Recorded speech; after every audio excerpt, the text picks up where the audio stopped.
Hey all, welcome to the CIOPCC, the Institute, and this week's Acquisition Report. Now this week was a huge week here. I don't know about you, but I've got a lot of pre-orders coming in and a lot of stuff that's popping up at the stores. That's all on the lower end. They're not super high cost for the most part, but there's a lot of them. So I picked up 11 new figures this week. That's an insane number. Starting with 2 in the Lord of the Rings line from Diamond Select. That's Boromir and Lurtz. These two just started shipping. I got mine from Big Bad Toy Store in the last week. And they make a nice addition to this line, as you can see. I've been keeping up with this one for now. I never really did the Toy Biz line. So this is a line that I think I will stick with for the time being, especially when they only make 2 or 4 figures over a half a year period. So next up, we got 5 more figures in another line.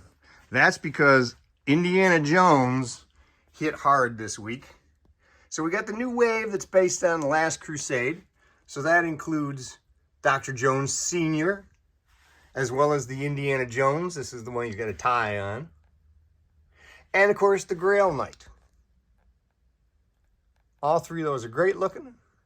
But there's also this week the Belloc and Marcus Brody 2-pack showed up as well.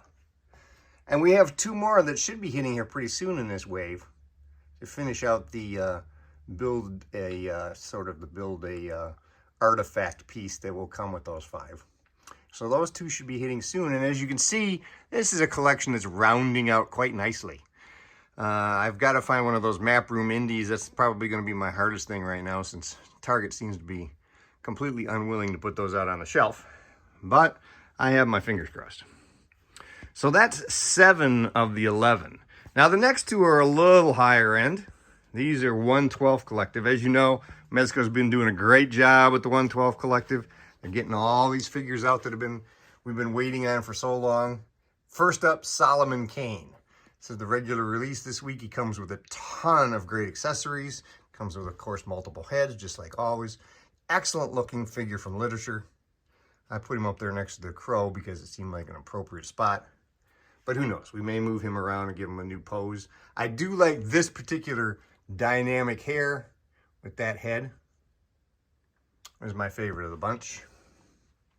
So that's Solomon Kane. I also picked up one of the half a dozen Gomez Rumble Society figures I needed, and that was the Red Death version of Doc Nocturnal. You can see the black versions over here. I don't have them together right now.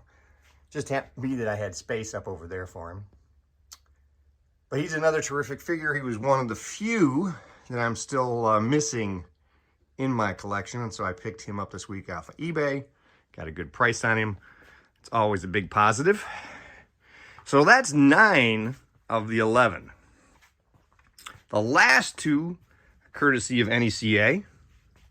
One of them, I never thought we would see a figure for My Bloody Valentine. For those of us who are into 80s horror, this is a great movie.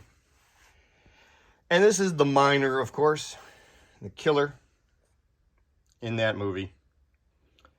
This guy just popped up this week at Target. I snagged him right away. And he was not a figure I was even sure I was going to buy until I saw him. And then I thought, yeah, I've got to have him.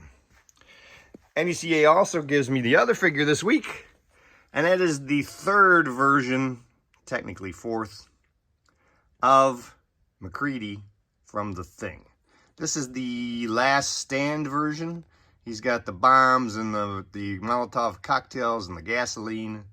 The other 2 versions, of course, came out earlier.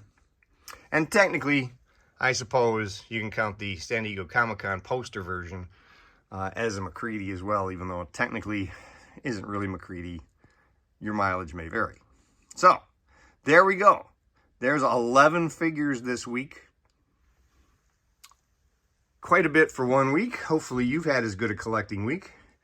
And until Monday, when we do another top 10 list here at the CIOPC, you have a great week.